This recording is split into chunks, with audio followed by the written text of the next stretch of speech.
Assalamualaikum warahmatullahi wabarakatuh. Kita ketemu dalam mata kuliah perlindungan hutan dengan materi kebakaran hutan dan lahan.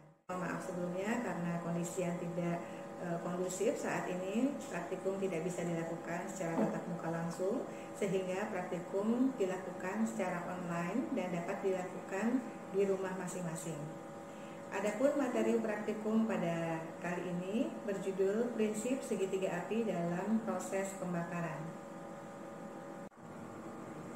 Sebelumnya saya akan menjelaskan apa itu segitiga api. Seperti kita ketahui bersama bahwa di dalam suatu proses pembakaran, prinsip yang digunakan adalah prinsip segitiga api. Segitiga api ini terdiri dari 3 unsur, yaitu sumber panas, oksigen, dan bahan bakar, di mana apabila salah satu komponen atau salah satu unsur itu dihilangkan, maka tidak akan terjadi penyalaan ataupun tidak akan terjadi pembakaran. Sehingga dapat dikatakan bahwa prinsip segitiga api ini adalah merupakan syarat mutlak sebagai terjadinya proses penyalaan ataupun pembakaran.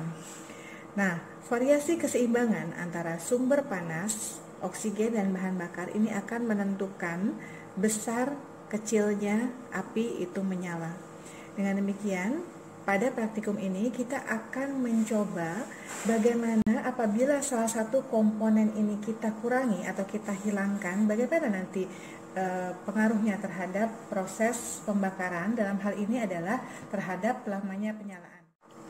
Adapun tujuan praktikum pada kali ini adalah untuk membuktikan bahwa dalam terjadinya suatu proses pembakaran itu harus ada ketiga unsur ataupun komponen, yaitu bahan bakar, sumber panas, dan oksigen. Pada praktikum ini kita akan mencoba mengurangi salah satu unsur, yaitu kita akan mengurangi ketersediaan oksigennya. Adapun bahan dan alat yang digunakan pada praktikum kali ini adalah sebagai berikut. Adapun bahan yang digunakan, yang pertama itu adalah lilin. Jika kalian punya lilin sebesar ini, maka ini bisa dipotong menjadi 2 bagian seperti ini contohnya ya. Ukurannya ini lilin ini kira-kira 5 sampai 6 cm. Di sini ada penggaris ya. 5 sampai 6 cm. Kemudian untuk sumbunya ini jangan terlalu panjang karena nanti khawatir akan cepat mati ya kalau misalnya menggunakan ukuran gelas yang paling kecil, sehingga panjang sumbu ini itu adalah sekitar 0,5 sampai 1 cm saja. Nah, kemudian di sini ada korek api, di sini ada cutter, dan juga ada alat pengukur waktu.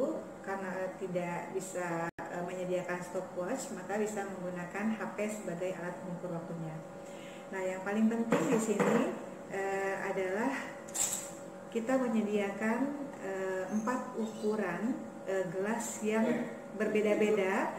Yang pertama itu adalah yang berukuran 200 ml, 300 ml, 500 ml, dan 1000 ml.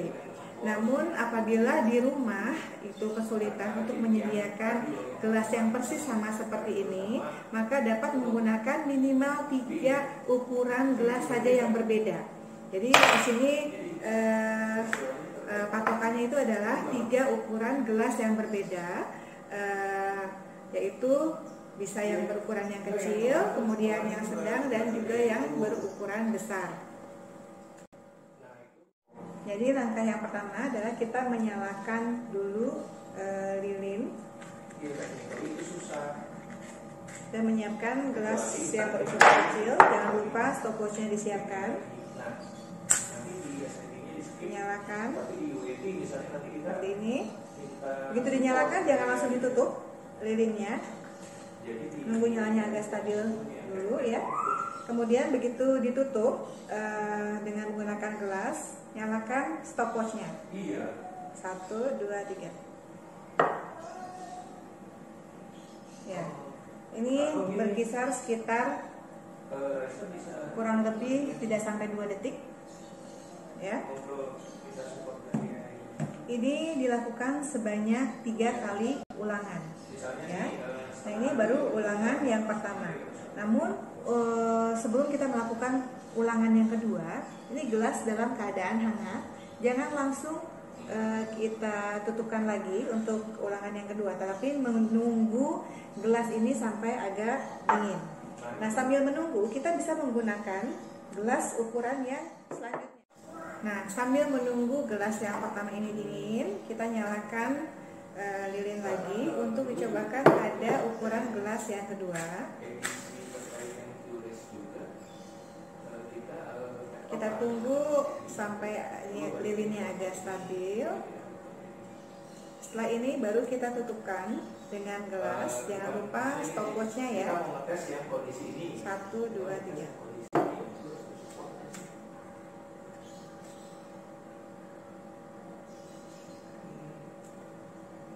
Nah, kita lihat di sini sekitar 7,52 detik waktu untuk gelas yang berukuran lebih besar daripada gelas yang pertama.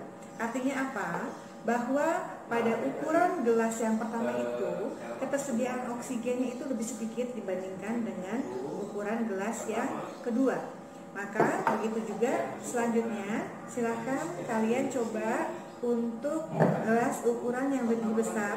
Kalau misalkan di rumah ada 4 macam ukuran gelas yang berbeda, yang tentunya dari yang kecil, yang sedang, yang besar, dengan yang besar sekali, itu akan lebih bagus. Namun apabila tidak ada, itu bisa menggunakan hanya 3 gelas saja minimal. Hasil pengamatan tadi kemudian dituangkan dalam tabel tersebut. Di sini terlihat ada berbagai ukuran volume gelas dari 200 sampai 1000 ml. Kemudian untuk lamanya lilin menyala dimasukkan ke dalam tabel ini. Ini adalah ulangan yang pertama, ulangan yang kedua, dan juga ini adalah ulangan yang ketiga. Dari ketiga ulangan ini kemudian dirata-ratakan. Nah, hasil rata-ratanya misalnya untuk yang 200 ini A, kemudian ini B, ini C, dan ini D. Hasil rata-rata tersebut dituliskan atau dimasukkan ke dalam grafik ini. Ini adalah merupakan grafik hubungan antara volume gelas dengan lamanya lilin menyala. Silakan dibuat grafiknya. Apabila volume gelasnya itu tidak diketahui, maka dituliskan saja ukuran yang kecil, sedang, dan besar. Kalau misalnya ada 4 berarti ditulis sangat besar. Nanti dalam pembahasannya jangan lupa yang harus dikaitkan itu adalah bagaimana volume gelas itu menggambarkan apa. Volume gelas itu atau setiap ukuran gelas itu menggambarkan apa? Yaitu menggambarkan ketersediaan oksigen dan bagaimana dengan lamanya penyalaan lilin. Sehingga nanti dalam pembahasannya bagaimana semakin besar gelas, semakin bagaimana terhadap penyalaan, dan juga semakin kecil gelas atau semakin sedikit ketersediaan oksigennya, bagaimana terhadap lamanya penyalaan. Baik, selamat mencoba untuk praktek di rumah. Apabila ada kesulitan ataupun ada pertanyaan, silahkan kita akan membuat WAG ya untuk kelas praktikum ini. Untuk laporannya itu dikumpulkan seminggu lagi, dan jangan lupa untuk dokumentasi ya, tetap harus didokumentasikan. Demikian yang bisa saya sampaikan. Terima kasih atas perhatiannya. Wassalamualaikum warahmatullahi wabarakatuh.